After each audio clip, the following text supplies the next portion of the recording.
I'm 74 years old and I lost my wife 3 months ago. We were married for 46 years. Everyone says that's a long time. It is a long time.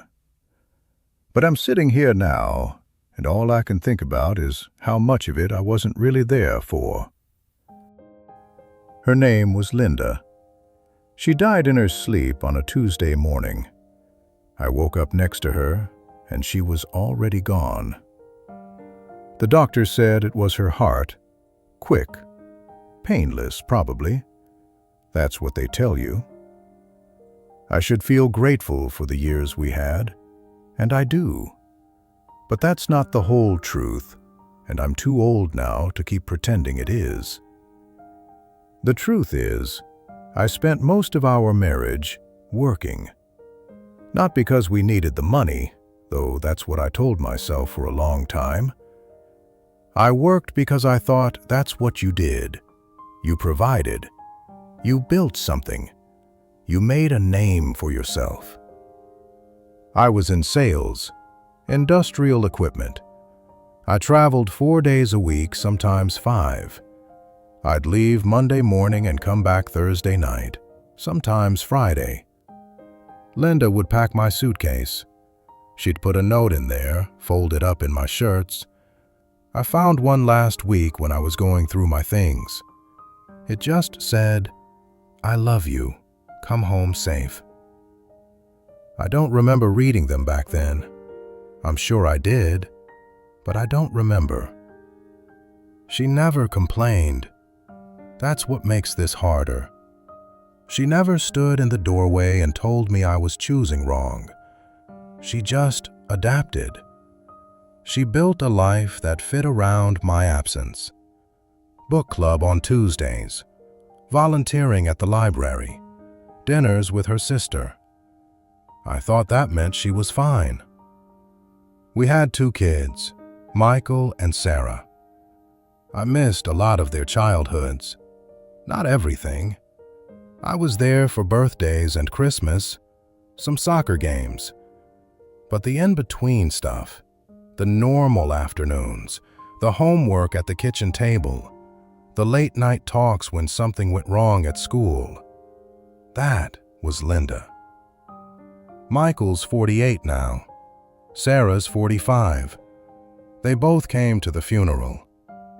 They were sad. They loved their mother. But when they hugged me, there was something else there too. Not anger exactly, just distance. Like they were comforting someone they used to know. I retired when I was 67, finally home for good. I thought that's when things would start. The trips we'd always talked about, the time together, mornings with coffee and nowhere to be. But by then, Linda had already built a life without me in it. She still loved me, I know she did. But her days were full. Her friends, her routines, her shows she watched at certain times. I was home, but I didn't fit into the rhythm anymore. I was like a guest in the house we'd lived in for 30 years. I'd suggest things. Maybe we could drive up the coast, visit the grandkids more, take a class together. She'd say yes, and we'd do some of those things, but it felt like she was making room for me, not like we were doing them together. Do you understand what I mean? It's a subtle thing, but you feel it. We'd sit on the couch at night watching television, 2 people in the same room. I'd look over at her and realize I didn't know what she was thinking.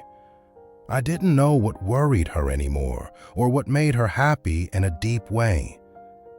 We'd been married for over 40 years, and I didn't really know her. And whose fault was that? I started noticing things in those last few years. How she'd light up when her friend Carol called, in a way she didn't with me. How she had inside jokes with Sarah that I wasn't part of. How she'd hum to herself in the kitchen while making dinner and stop when I walked in. It wasn't that she was unhappy with me. It was that she'd learned to be happy without me. I think that's when it really hit me. Not when I retired, not even when the kids grew up, but when I realized that the person I'd been married to for decades had become a stranger because I'd never made the time to really see her. I wanted to fix it. I started trying harder. I'd ask about her day, really ask. I'd sit with her while she did crosswords. I'd go to her book club meetings, even though I hadn't read the books. She seemed surprised at first, then pleased. We had some good months, maybe even a good year, but there was still something there, a gap. Years and years of distance that couldn't be closed just because I finally decided to pay attention. One night, about a year before she died, we were having dinner, just the two of us. I asked her if she was happy. She put down her fork and looked at me for a long time. She said, "I am happy. I made myself happy." Not we, I. I didn't know what to say to that, so I just nodded. We kept eating. When she died, I thought the grief would be straightforward. You lose someone you love, you mourn them, you eventually find a way to keep going. But this grief is different. It's not just missing her. It's knowing that I had her right there for 46 years, and I only really showed up for a fraction of it. The house is so quiet now. I never realized how much noise she made. Little things. The way she'd hum, the sound of her flipping pages in a magazine, the shower running in the morning. I go through her things sometimes. There are journals, dozens of them. I can't bring myself to read most of them, but I've read a few entries. There's one from 1991. She wrote about taking Sarah to her first day of middle school, how nervous Sarah was, how Linda had to pull over on the drive home because she started crying. I was in Pittsburgh that week. I called home that night, I'm sure I did, but I don't remember the conversation, and I wasn't there for any of it. There's another entry from 2003. She wrote about feeling lonely. Not all the time, just sometimes. She said the house felt too big when it was just her. She said she'd started talking to herself just to hear a voice. I was probably closing some deal that week. Probably felt proud of myself. The grandkids came by last week. Michael's two boys. They're 12 and 9. We sat in the living room and they were polite, but they didn't really know what to say to me. We don't have the kind of relationship where we joke around or where they tell me things. They had that with Linda. They'd spend weekends here and she'd make cookies with them and they'd build forts in the spare room. I was usually in my office or watching the news. After they left, I sat in her chair, the one she always sat in, and I cried for the first time since the funeral. Not because she's gone, but because I wasted it. I wasted the time we had.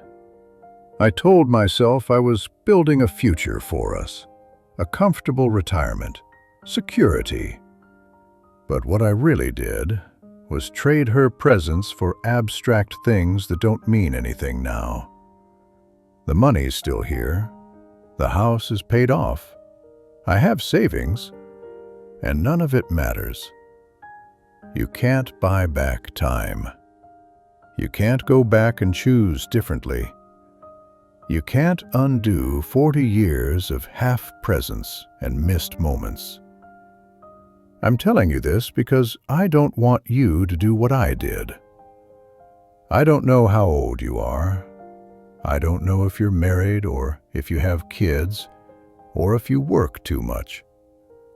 But if there's someone in your life who loves you, and you keep thinking you'll have more time, I need you to hear this. You won't. You think you will. Everyone thinks they will. But then one Tuesday morning they're gone, and you're standing in a quiet house realizing you can't remember the last real conversation you had. I'm not saying quit your job. I'm not saying become someone you're not. I'm just saying pay attention. Be there.